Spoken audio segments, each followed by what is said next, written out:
Lemon 64 present. A playguide and video review.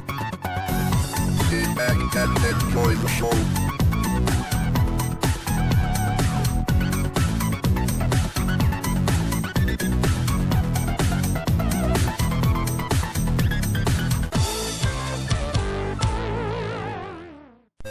Hey there, welcome to another Lemon 64 play guide and review. In this week's episode we'll be checking out Who Dares Wins 1 and 2, developed by Steve Evans and published by Alligator in 1985.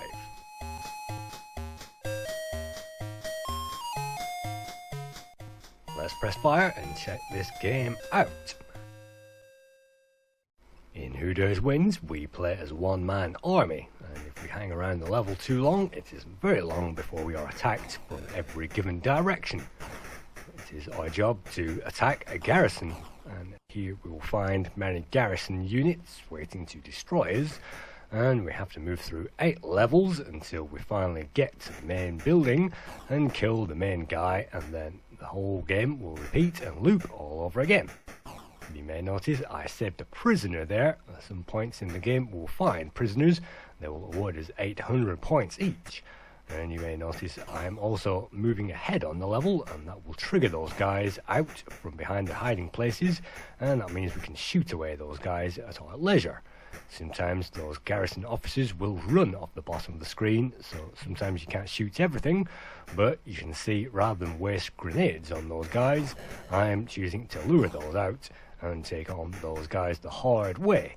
And sometimes the grenades are the easiest way, and you can see I have 13 grenades waiting to be used up, but the later levels are particularly stingy on the grenades, so at this point I'm trying to conserve those. And at this stage it's just a matter of learning how to get around all those enemies. You can see the mortar lobber, you can shoot or fire a grenade at him for 250 points, and sometimes he will lob mortars and destroy his own guys. So sometimes that will save us a job, but unfortunately if some guys walk off the screen or get destroyed, we'll not get the score for those. And you may also notice there's something moving on the floor. That is actually quicksand, and if we wander into that, that's an early death. We cannot survive water either, and just like Dogs of War, this guy cannot move through a few inches of water, and so we must avoid contact with H2O as much as possible. By moving ahead on the level, we now find some moving transport, and these bikes will give us 350 points each. By holding down that fire button a little too long, you can see I lobbed 2 grenades towards that bike, and that's a little unfortunate to waste those, and of course timing has to be observed. Now that we are at the end of this level, just like Commando, we get to raid the main base itself, and you saw the captain in red, he's worth 1,250 points.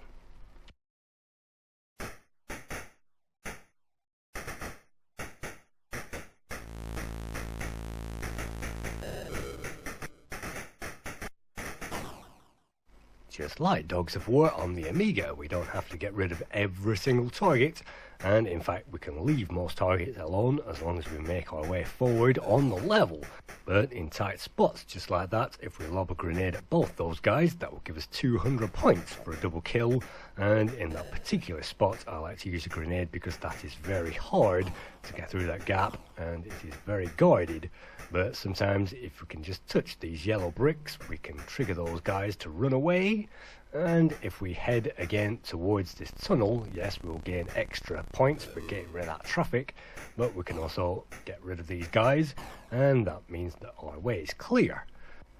I think it's great, just like Ikari Warriors, that we can move through different parts of the landscape and move across bridges and things like that, but unlike Ikari Warriors we cannot climb into tanks. In fact, there are no tanks in this game whatsoever, and there are no planes and boats, but they were added to the sequel as we shall see. There are, however, guys who will fire semi-homing missiles towards us, and those rocket launcher guys have to be knocked out pretty soon, as those rockets can bend towards our position. Look at that biker there, just outside of our range. But the most fun part is when we get to the end of each level, we get to attack a base, And just like Far Cry, every man and his dog will attack, and it's our job to get rid of those. And after maybe 10 I've got rid of, then the commander will walk out, and by destroying that commander, then it won't be too long before we get rid of that base. If we die, we will be taken back across the level to some kind of checkpoint. Sometimes they are hard to battle back from, but sometimes they are easy, and it isn't long before we return back to the base for some more score. If we lose a life, we can always gain an extra one. Extra lives are awarded at 10,000, 30,000 and 50,000 points, plus one every 20,000 after that. So we can accumulate lives in this game, and it will loop around, so as long as you keep out of trouble, then these levels shouldn't be too hard. You can see my favourite tactic is to stand to the left of the entrance gate, or rather exit gate there, and once those guys start pouring through, just mow those down, and then pick off any stragglers.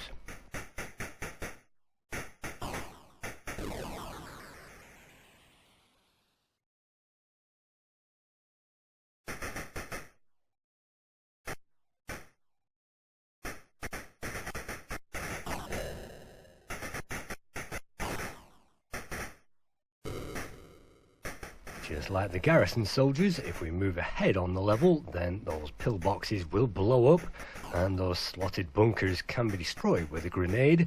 Unfortunately, we cannot shoot those with a gun, that will be ineffective. But that is definitely a tip to remember. If we can't shoot away those pillboxes, just move ahead and they will blow up. But of course we won't get any score for doing that. Luckily we still have 16 grenades. Back to the swamp, and again there are swampy quicksand areas, and yet again we are missing the prisoner and all these other targets as well.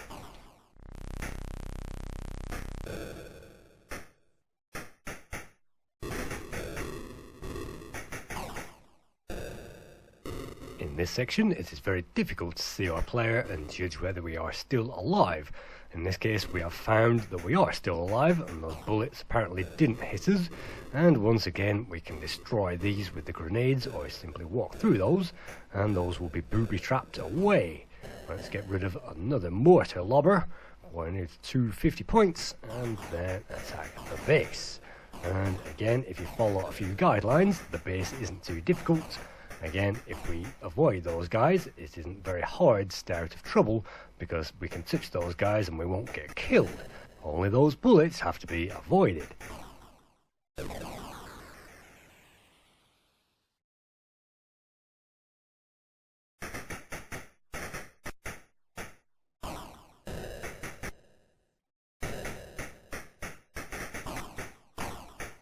As the levels move on, you'll find you are under attack sooner, and in the later levels you'll be under attack straight away. In fact, one of these opens with a prisoner and you have to shoot that guy straight away, otherwise you will lose the chance to earn 800 points. Now we'll find the first of our trenches, and in here we'll find snipers worth 90 points each, and it's worth taking our time to line up those bullets. You can see we are pinned down and under fire there, trying to get rid of one sniper and being shot by another. But if we take our time, strafe the bottom of that screen, once again keep those guys arm's length, then they are far less dangerous. Watching the floor again for any of those quicksand moments, we find that yet again we've managed to destroy our hostage, and just like Commando, if you notice anything where guys can drop, then they will do so and they will get in our way. So it's important to memorize those spots and sometimes get rid of danger before it causes any problem. We can always duck underneath mortar rounds and things like that. It's certainly not as hard as we shall see as Who Dares Wins 2, but there are tricky places and places where we can get pinned down if we aren't too careful, and this is one of those spots. We cannot actually move behind the pillbox because as that explodes, that will remove a life along with it. And look at that, killing that guy yet again. So unfortunately it does not give us an extra life by rescuing those guys, but the points certainly come in handy. Let's try again. Let's see if we can't get rid of that with a grenade, and hopefully get rid of these things. That will mean the end is in sight. You'll always find a number of guys with like homing missiles, and they will attack our position, but again, as long as we keep firing and keep moving, hopefully we can pass straight through those. And look at that, went straight for the commander, got killed. So for the third and the final time, let's destroy that prisoner and not get that money. And perhaps it isn't even possible to get that from that restart point. But once again, let's continue down to our last life now, and it's some way before we get another 30,000 points, so we'll just have to make that last.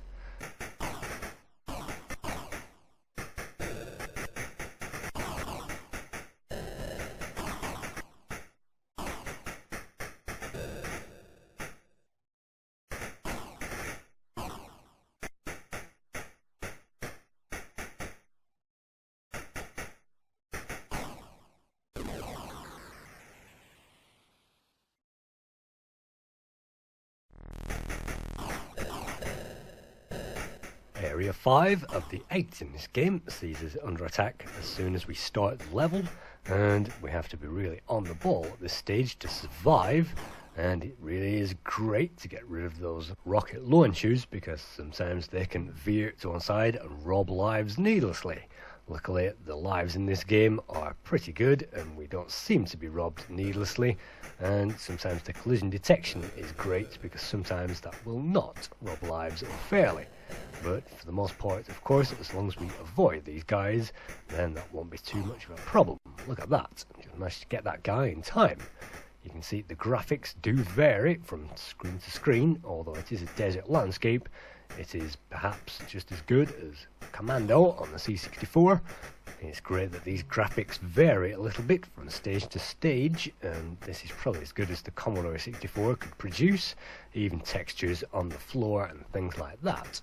And we can see in this special stage, which reminds me of perhaps Africa, we find a mud hut, and inside there we would hope to find prizes and items and power-ups and things like that. But what we find instead, if we wander into that mud hut, is an easy way to get rid of those snipers.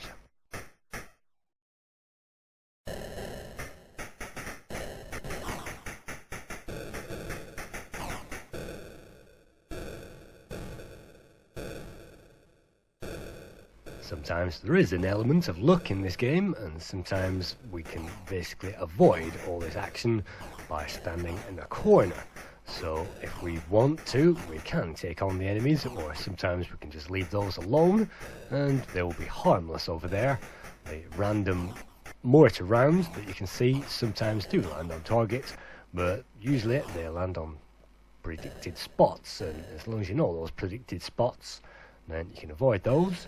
And now let's clear the level.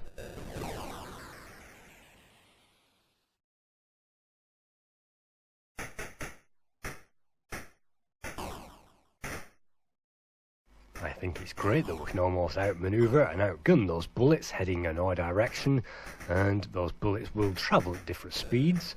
We can strafe those and be incredibly lucky. It's also great that the scenery prevents us from getting hit, and sometimes we can hide behind scenery perfectly invulnerable. But if we fall into those traps, those pits there, or the water, or the trenches, or anything like that, then we will die. And when was the last time you died simply falling into a trench? But let's be brave, let's observe those hit points and those specific safe spots, and by strafing the edge, of course, we can time those maneuvers, and that makes destroying these a joke. But I really do like the easiness of this game. Unlike Ikari Warriors, which does get tough very quickly, we do not get a hard time in this game, and as long as we keep our distance from this firepower, then hopefully nothing will get in our way. You can see this section with the trees actually reminds me of Chaos Engine on the Amiga, and certain games like that must have taken advantages and inspiration from these games and improved upon those many-fold. But unlike the Chaos Engine, we do not get two-player or multiplayer on-screen action. Well, this is a Commodore 64 and maybe it couldn't handle that. But let's move on, braving it yet again. You may notice these pillboxes give random fire, and sometimes those bullets travel at different speeds.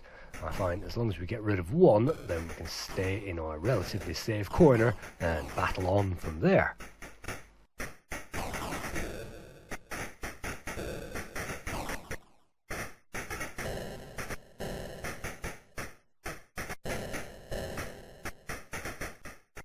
You can see the action is fairly frantic in some spots, and the controls are great.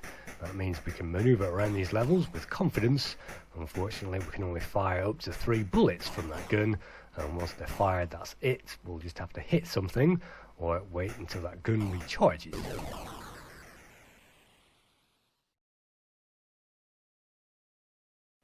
Now we reach the penultimate stage of the game before it loops, and of course you can see it is thick with enemies. And we must of course watch out for that quicksand, which isn't easy to see, but luckily if we have a big monitor or a big screen we can see that. But on the old CRT monitors, 14-inch, I really had to squint and scrape my eyes against the screen to see those. But I oddly found that playing this on a black and white TV, when I originally had this game on the Commodore 64, we only had a black and white portable, and those moving sand specks on the floor weren't very hard to see in black and white. But you can see at the moment I'm avoiding instant death with 2 lives, and 2 lives in this game is no guarantee that we'll get towards the end. In fact, we can be robbed of lives at any point if we aren't too careful. Again, if we wander off the sides of these cliffs into the water, then that's an instant death, and it would be great, just like Ikari Warriors, to wade through this water right now. But unfortunately I'm going to have to brave the edge of this and avoid these bullets just to get rid of this pillbox so that we can survive. And look at the speed of that bullet there. Perhaps I can crawl on my hands and knees quicker than that thing is crawling across the screen. But let's carry on regardless, get through this, and let's see if we can't make it to the next section. And again, it's worth taking our time because rash maneuvers increase our live potential. Look at that stray bullet there, great to hit those things on the diagonal. But you can see in just a moment, as soon as I hit the top level of this swamp, we'll be faced with yet another prisoner rescue operation, and yet again I failed to manage to do that. So I'm not quite sure if it's possible to get every single one of these or how to do that. Surely the player must be very, very quick and pixel perfect with their shooting. Here we go again, another trench, and it's not long before we get to the end of this game, because the later levels seem to go by pretty quickly, in fact more quickly than the earlier levels. So after this trench, it won't be long before we find the end of the game. And look at that, the only thing that stands there between that is another pillbox. What do? Do we go around and destroy that, or do we risk it? Well, risking it in this case has resulted in a death. Do we rescue that guy? No, we managed to get rid of them both. So this game is quite funny and it's quite a joy to play through. It doesn't really give the player much frustration, and when we are tired down with sniper fire here, that's actually quite exciting. So I really do appreciate this game, and I find the fun level goes up in a gradual arc, and the difficulty curve is definitely one of those things which appeals to me, particularly when I can just move to one side of the screen, get rid of this bunker, and hopefully take down the base the easy way.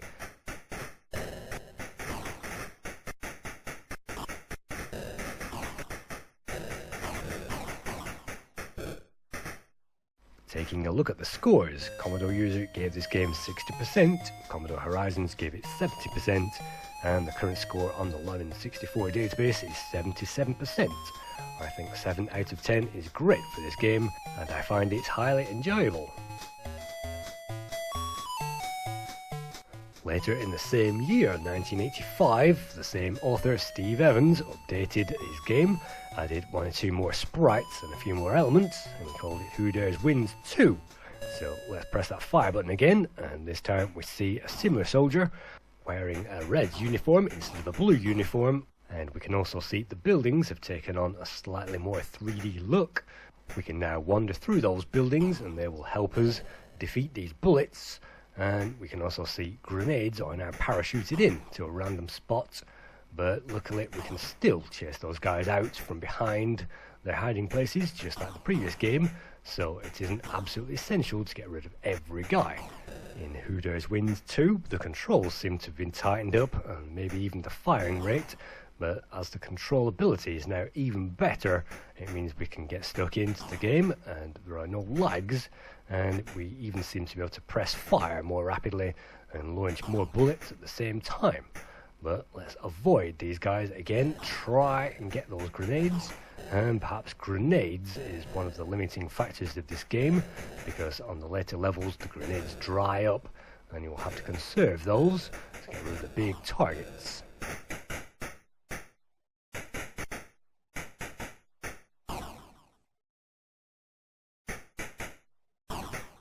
This time the prisoners are even more in jeopardy than they were before, because they are now tied to trees, and if you don't kill the guy holding those guys hostage quickly enough, then he will blow their head off. So it's even more imperative to rescue those prisoners, otherwise they will get assassinated, and we only have a certain time limit to do that. Luckily they are not running off the screen. But look at that, bombed from the sky there, dive bombed. And that's certainly a new element in this game. And the jeeps return there, we can always blow those away. The end of each stage is now a checkpoint, perhaps very reminiscent to Checkpoint Charlie, and by destroying all those guys, now with a blue uniform, the commander leaps out there, and that's the first outpost captured.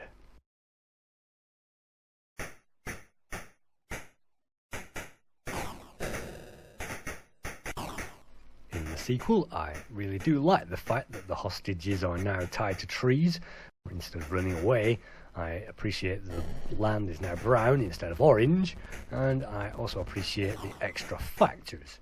Just like on this section we find a train which is actually moved through already, and some of these sections are pretty similar to the previous game, and so if you've mastered one you can master both. But like I say, the controls are a little more responsive. Unfortunately, those random elements like the grenade drops are sometimes off the edge of the screen, and that means we cannot collect those even though we only have 4 grenades remaining. So sometimes the game is a little unfair there, and holding down the fire button for just too long wastes a grenade just like that. We will also find bolts and dive bombers strafing our position, and those bolts can be blown up, and it's also a great sound effect. Let's see if we can collect some more grenades. Very, very hard there to collect those on the edge, because if you're 1 pixel over, that's game over, or at least life over, and we may have to do parts of the stage all over again. And our first tanks appear there, so the action is even more packed than it was in the original game, and the extra elements really add to this. And with the controls and the graphics given a slight update, although you might notice identical trees and identical guys and an identical format. I still prefer Who Dares Wins 2 over the original game.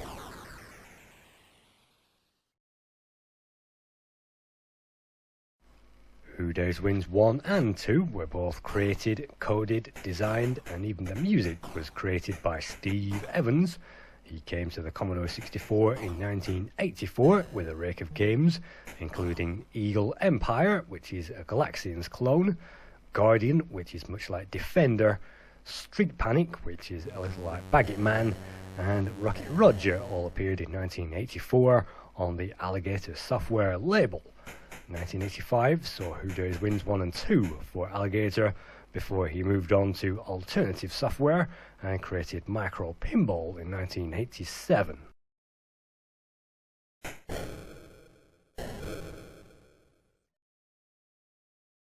Apart from these great graphics, which have received an update in Part 2, I really do like the playability of this game and the atmosphere. With the music being non-existent, it relies on the sound effects to carry this game, and there are some great explosions and some great gunfire effects, and it's also a great effect when we gain an extra life. And so this game really doesn't suffer from a lack of music. In fact, those sound effects make those surprise attacks even more surprising. And when we get strafed by a dive bomber, that can be really surprising. And look at that, another train there. But moving through this gap, it can be really surprising when we get dive bombed, so we have to anticipate that. And we can't always knock those fighters out of the sky with grenades either.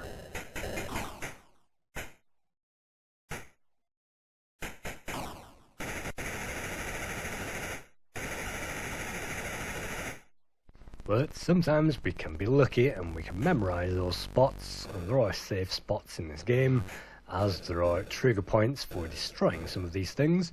But as I say, sometimes the airborne menaces can't always be got rid of with a few grenades, or at least it's very difficult to do that. So another checkpoint looms. Let's see if we can't destroy it.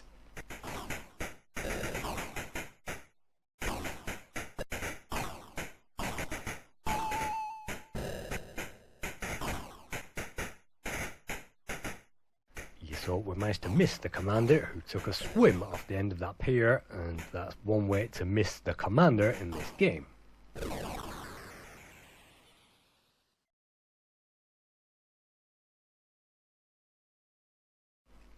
In general, the reviews for this game were fairly good. Your Commodore gave this 70%.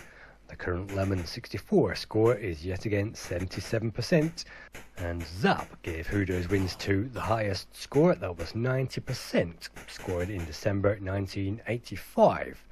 Julian Rignall praised the game, saying that the playability was very solid, as was the programming, but he also mentioned that the game was very similar to a Taito arcade game, Frontline, released in 1982, and I can see Frontline heritage in this game and influences there, but I think these games take the Frontline scenario from 82 and update that and give that a great twist over there in 1985. So the higher praise there from Zap, they actually reduced this and rated it down eventually, but they did say that this was a great game. I remember playing this endlessly on the Commodore 64 along with Outrun and all my other favourite games, and this definitely was one of my favourite games on the 64. It's highly playable and highly atmospheric. It's just a pity that the game loops around, and maybe a completion point wouldn't have hurt this game. But you saw there I managed to die, and that means we have to do the game, or rather this stage, from the start again. And it's great that we don't have to do the entire game again, not like Combat School that we reviewed, and we do get lives in this game. And so let's take on these enemies, and yet again being pinned down by snipers in a very similar pattern to how they were before on the first game. But Who Dares Wins 2 never gets boring, and being pinned down like that just adds to those atmospheric elements. So let's move ahead, and there aren't as much quicksand, I don't think, on the second game, although that is again slightly harder to see if we have a small monitor. And can we rescue that guy? Well, it is possible, and in fact it is more possible in the second game to rescue more guys.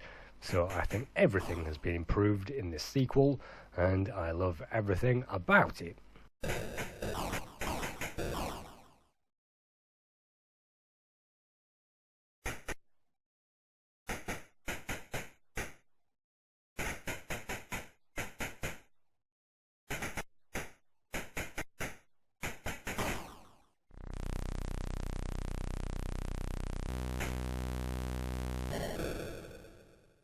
Who Dares Wins, the first version, number 1, is actually being played in the Lemon 64 games competition.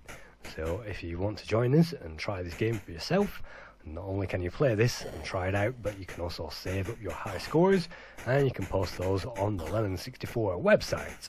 So this competition is very difficult for Who Dares Wins, but I still find these fun to play and very, very playable.